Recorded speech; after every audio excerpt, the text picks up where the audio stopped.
Tervetuloa Hurjaruutuun.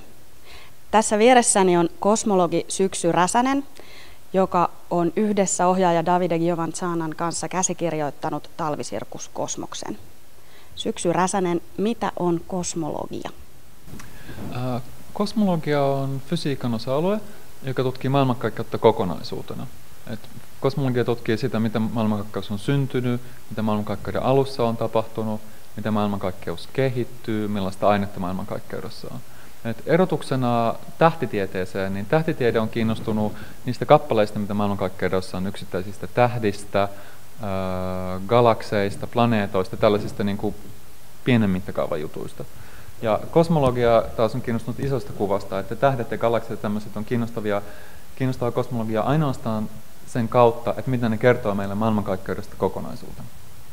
Se tavallaan, että mä itse ajattelen, että musta olisi kiva, jos olisi tämmöinen runollinen tulkinta kosmologiasta, joka ei ole välttämättä niin kuin edes selvää katsojille, että puhutaanko tässä nyt kosmologiasta vai ei, mutta Davide, joka on toinen käsikirjoittajalla, onneksi on sitten enemmän kokemusta teatterista ja sirkuksesta, on vienyt tähän konkreettisempaan, että yleisö pystyy ehkä seuraamaan, mitä tässä tapahtuu. Mutta se on tietysti mielenkiintoista nähdä, mitä siitä tulee, koska käsikirjoitus on vain niin kuin lähtökohta sille sirkuksen tekemiselle.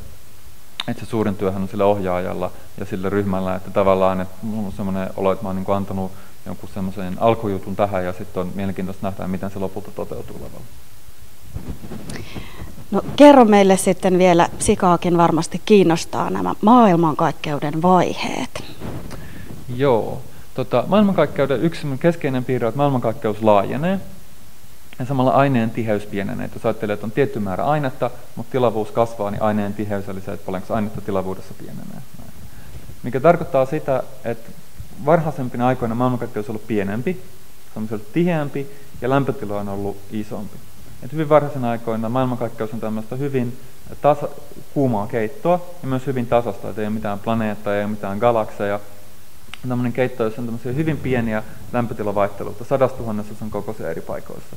Kun maailmankaikkeus laajenee, se jäähtyy. Voi sanoa, että maailmankaikkeuden historia on tämmöistä jäähtymisen historiaa, että mennään kohti kylmempää ja kylmempää. Ja sitten kun se jäähtyy, niin sitten täällä keitossa tämmöiset pienet alueet, jotka on joku alue, jossa on vähän enemmän sitä ainetta, joka on vähän tiheämpää, siinä on enemmän massaa, se vetää enemmän massaa puoleensa, vähän enemmän ja enemmän, kunnes lopulta romahtaa ja sitten muodostuu tämmöisiä rakenteita niin kuin tähtiä, galakseja ja sitten galakseista tämmöisiä isoja rihmoja, onkaloita, tämmöinen sanottu kosminen verkko. Kun aika kuluu, niin muodostuu ihan monimutkaisempia rakenteita tämmöisillä yhä isommilla skaaloilla. Ja sitten toisaalta jossain näissä rakenteissa, niin kuin planeetoilla esimerkiksi, alkaa muodostua tämmöisiä hyvin monimutkaisia pieniä rakenteita niin kuin elämää. Et maailmankaikkeus kulkee kuumasta ja yksinkertaisesta tilasta semmoiseen kylmään ja monimutkaiseen tilaan. Kiitos, kosmologi Syksy Räsänen. Ja sitten tuijotuskilpailu.